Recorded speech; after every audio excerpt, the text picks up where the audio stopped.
I was born in Taraz in 1994. My mother brought me up alone for what I feel the deepest gratitude. At the moment, I'm blind. I'm only able to perceive light. I personally call it 50 Shades of Grey. I was diagnosed at 16.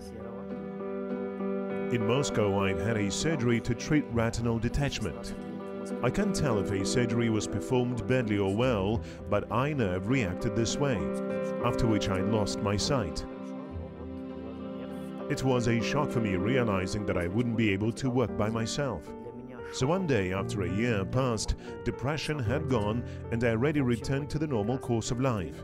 I've met a girl and invited her on a date. We would go out somewhere on my territory, for example in my school. But here, unfamiliar place, unfamiliar territory. Then I come to my friend and tell him, teach me. He says, take a cane, hold it, walk. I ask, how should I walk? He says, just swing it right and left and walk. Having passed 3 meters, I ended up in an irrigation ditch. He says, painful. I say, yeah, it's painful. He answers, well, now you'll be alternating the swing with your steps as you turn left and right more often. All in all, I took a cane and started walking with it. I said to myself, what's more important, looking embarrassed and silly or going on a date? From then onward, I learned a lot, I can say. I've had many more irrigation ditches in my life, but in a few years I began teaching orientation for the visually impaired people, just like me.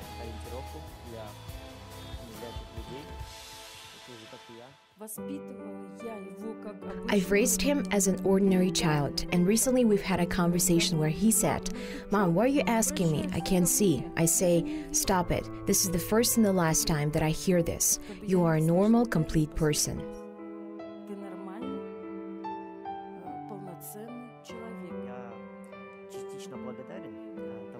I'm partially thankful for the fact that I've been visually impaired since childhood.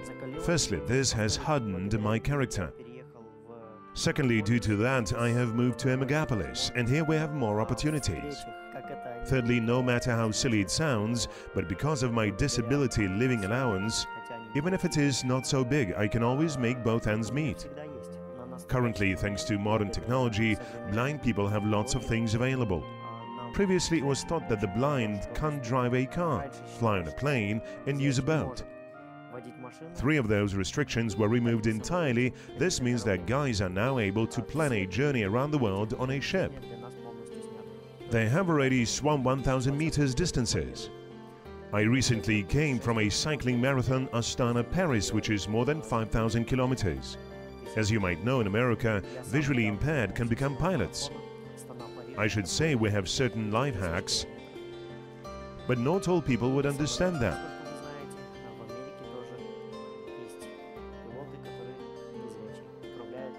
How would you pour a cup of hot tea for yourself? Think about it. I do it as follows. I pour the cup or measure according to the weight when it's more than half. I stop or put the tip of my finger into the cup and check when the hot water touches my finger. Maybe it sounds non-hygienic, not quite clean, but pardon, this is my life. And it's my choice whether I spend it with comforting myself or worrying about people's opinions about me.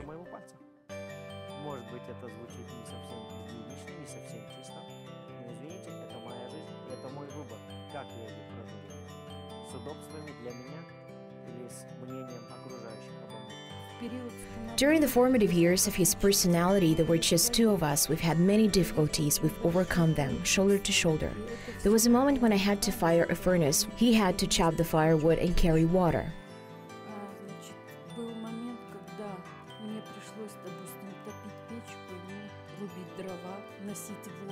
Or when I was very sick at home, I used to just fall down. I've had back problems. I couldn't stand up at all. He carried me around. In other words, he has experienced the complexity of life in all its colors. On all occasions, he won't break down.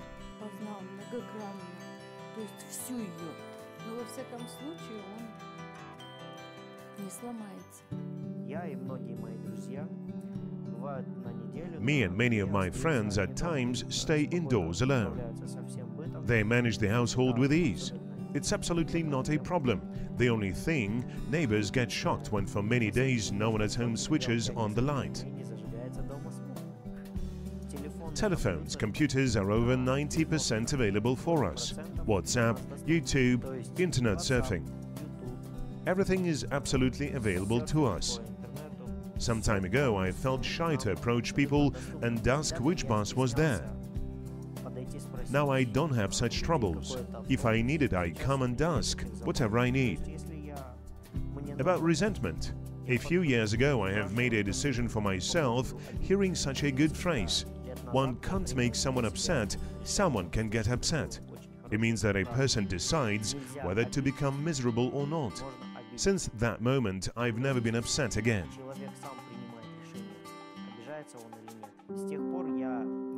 Yes, it happens that I get angry. The last thing that bothered me was a bus which went past me.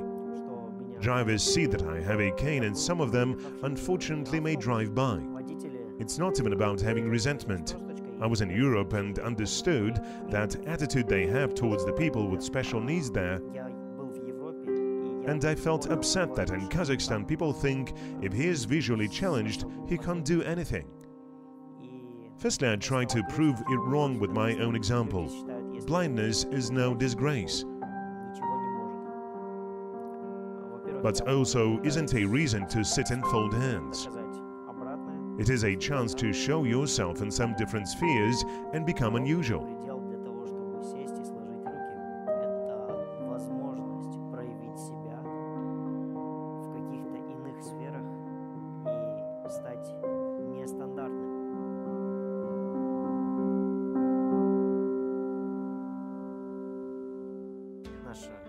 Our radio is called Sector X.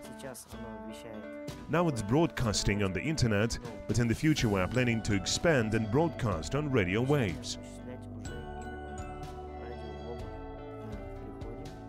We come here, prepare. Galimjan tunes the microphones and headphones. 1 or 2 days before the program, I prepare text and edit it. I have 2 headphones, 1 pair from the laptop and 1 pair from the recording. The laptop has a special software which you can put to any computer. So I just work with my speaking sound program. Regarding the job, I have my own occupation.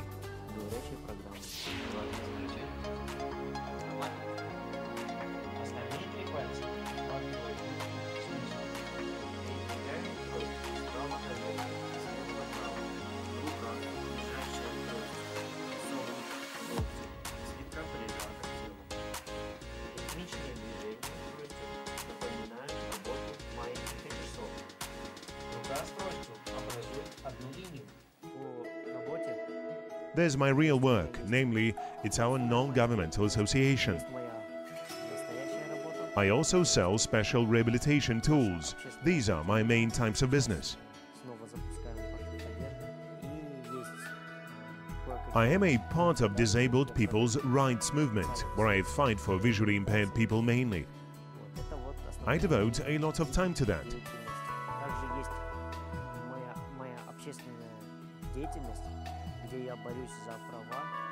Sometimes I engage in charity because I have a chance to do it. It's cool. I reckon it's a manifestation of humanity.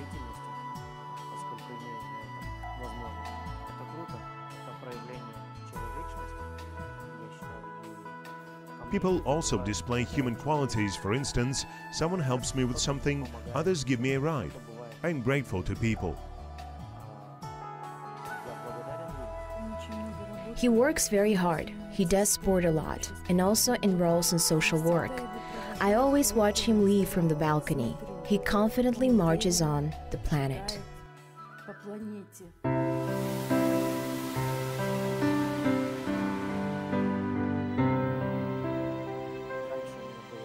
Before I was keen on 5 kinds of sport. Now I've left one type of sport for myself. Once a week I attend a swimming pool, once a week fitness. One more thing that I'm involved in is blind football.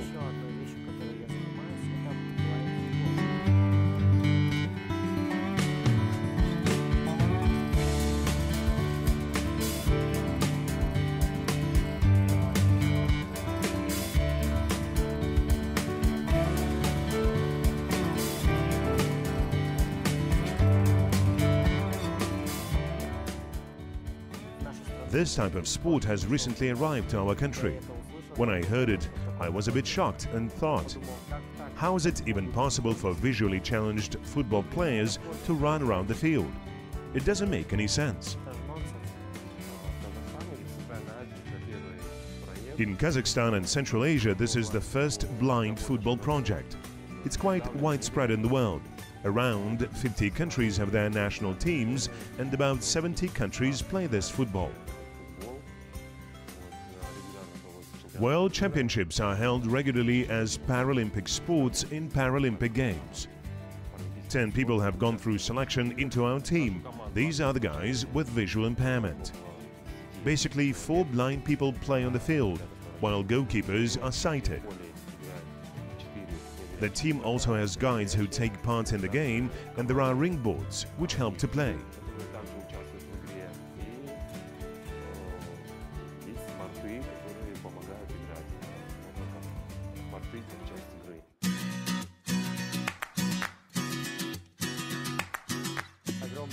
I came with a great joy to the first training. We began with the easiest stuff, showed which ball has metal balls inside. As a matter of fact, the field is 40 to 20 meters and it's quite easy to move in.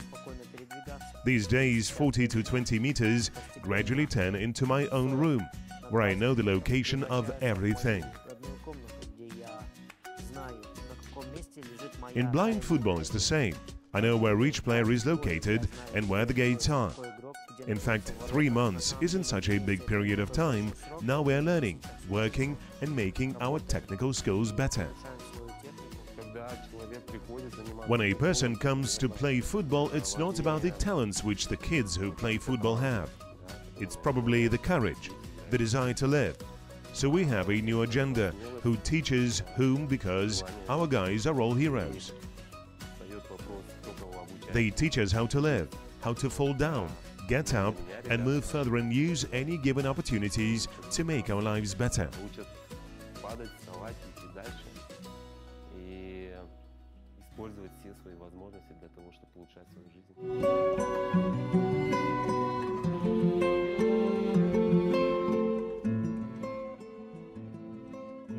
Recently, I have fulfilled my yet another goal.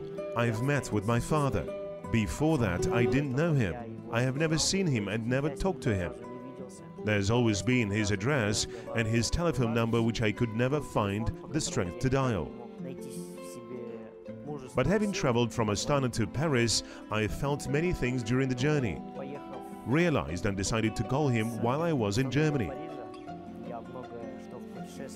Unfortunately, I couldn't reach him, and on the way back, coming to my mother's friend, I suggested her, if there's such an opportunity, let's go there.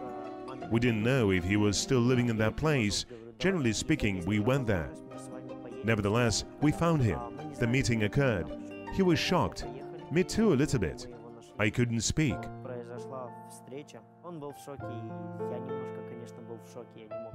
We were in the elevator and my situation was similar to a Brazilian soap opera.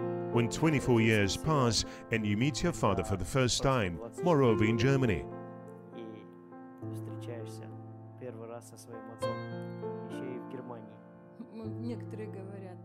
Some say, and you allowed him? You allowed your son to meet his dad? I answer, of course I did. It's an inevitable process. This is nature. It means that my son wants to hold his father's hand, get to know his background, history of ancestors, and etc. This is at a genetic level.